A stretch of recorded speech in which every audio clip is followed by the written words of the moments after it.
अस्सलाम वालेकुम।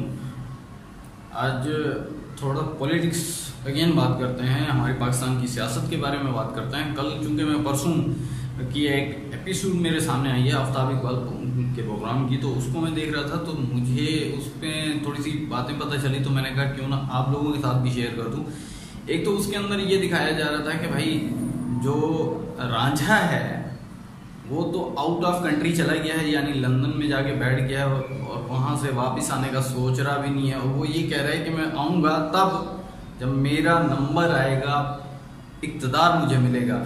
और उसकी तबीयत ख़राब है। वो इसलिए तबीयत ख़राब है कि जब तक वो इक़्तिदार में रहते हैं तो उनकी तबीयत बिल्कुल ठीक रहती है, जब इक़्तिदार से बाहर होते हैं तो उनकी तबीयत ख़राब हो जाती है और वो बाहर चले जाते हैं इलाज के लिए। और इसी तरीके से अगर बात की जाए हमारे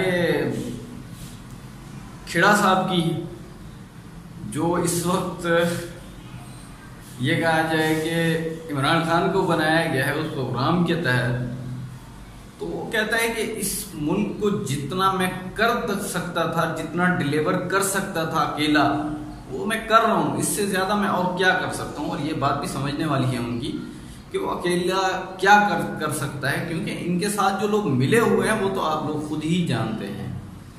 तो इस कचरे को साफ करने के लिए ऐसे समझ लें कि 10-15 साल तो पक्के लग जाने। पाकिस्तान का जो कचरा है, जो जमा हुआ है इतने सालों के अंदर, वो आप समझ सकते हैं कि कितना कचरा जमा हो गया है। और अगर बात की जाए उन लोगों की जो इनको आगे ले आते हैं, वो तो बस क्या ही कहा जाए।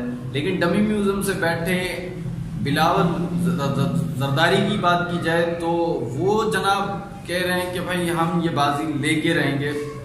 ठीक है, आप बाजी लेके रहेंगे, अंदरूने सिंध में लेंगे, लेकिन यंगस्टर जो नौजवान हैं वो तो सारे खेड़े के साथ ही हैं, यानी इमरान खान साहब के साथ ही हैं। अब जाहिर सी बात है, खान साहब जो इस मुल्क को इस वक्त चल रहे हैं लेके बड़े साफ सुथरे तरीके से, वो तो अपनी नीयतें भी साफ करके आए हैं मुल्क के लिए और अपने काम भी, हाथ भी, हर चीज़ साफ करके आए हैं। लेकिन चूँकि जिन लोगों ने रोटी कपड़ा मकान का नारा लगाया था, उन लोगों ने तो ये भी ना दिया। और साथ में ये भी कहा जाए उन्होंने जो अंबार लगाए महंगाइयों के, अगर बात की जाए इस वक्त थोड़ी सी पेट्रोल की, तो पेट्रोल तो जरदारी साहब के इक़्तिदार में भी 120 रुपये लीटर चला गया था। ये कोई बड़ी बात नहीं है। अगर 127 रुपये वो ले आया है तो ये उन लोगों का जो है सब कुछ किया हुआ है जो भुगतना इनको पड़ता है। और आवाम ये समझती ही नहीं है कि वो जो पिछले थे वो कर क्या गए। सिर्फ वो ये सोचते हैं कि जो बैठा है उसका ही सारा कसूर है, जबकि जो बैठा है उसको एक घर मिला ही है टूटा फूटा। जाहिर सी बात है उसकी मरम्मत करने में, इन सारी चीज़ों में टाइम तो लगेगा।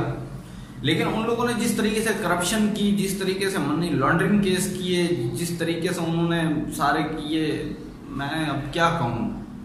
आप सब लोग देख भी रहे हैं कि ये लोग सिर्फ बाहर बैठे हुए हैं और इक़्तिदार का जब इनकी तबीयत सेट होगी यानी इक़्तिदार में आ जाएंगे, जब ख़राब होगी तो बाहर चले जाएंगे। और मरियम नवाज़ की अगर बात की जाए तो वो सिर्फ उनमें वालिद साहब की इज़्ज़त के लिए लड़ रही हैं कि शायद कुछ बच जाए।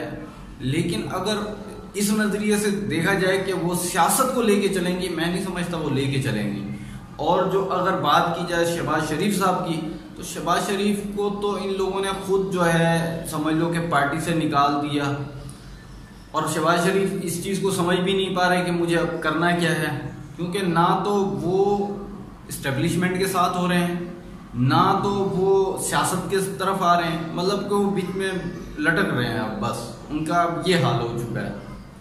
लेकिन मेरे हिसाब से अगर ये देखा जाए तो एक काफ़ी तादाद में, एक बड़ी मिकदार में अब भी लोग इमरान खान को ही वोट देंगे और भारी मिकदार में देंगे, क्योंकि जो पढ़े लिखी जनरेशन है, पढ़े लिखे लोग हैं, वो समझ रहे हैं कि ये क्या कर रहा है। लेकिन जो चोर माफिया हैं, जो लोगों को किसी चीज़ का पता ही नहीं है, गरीबों को, उनको ये फुसला के बहला के किसी ना किसी तरीके से उन लोगों से वोट लेके जाते हैं और उन्हें पता ही नहीं होता कि हम कर क्या रहे हैं, हम अपने साथ इन लोगों के साथ वफादारी करके ये हमें डिलीवर क्या करते हैं। ये जितने बम हैं महंगाई के, ये उन लोगों के गिराए हुए हैं। और जो अब अगला महीना है उसके अंदर जाहिर सी बात है 3 साल समझ लो कि पूरे हो जाएंगे, या ऐसे कहा जाए कि बिल्कुल टचिंग में आ जाएंगे इमरान खान की हुकूमत को। लेकिन मैं ये समझता हूँ कि हमें थोड़ा सा और वक्त भी देना चाहिए इमरान खान को, क्योंकि वो जो कर रहे हैं वो बिल्कुल ठीक ही कर रहे हैं। लेकिन जाहिर सी बात है कि जो लोग इतना कचरा फैला गए हैं, तो उन लोगों ने अपना वो सब कुछ उन लोगों से मनवाया, उसके बाद जो है ये बाहर भी गए। दोस्तों, वीडियो पसंद आने की सूरत में इसे ज़्यादा से ज़्यादा लाइक करें, शेयर करें। हमारी अगली वीडियो आने तक अपना और अपने प्यारों का ढेर सारा ख्याल रखिए। अल्लाह हाफिज़।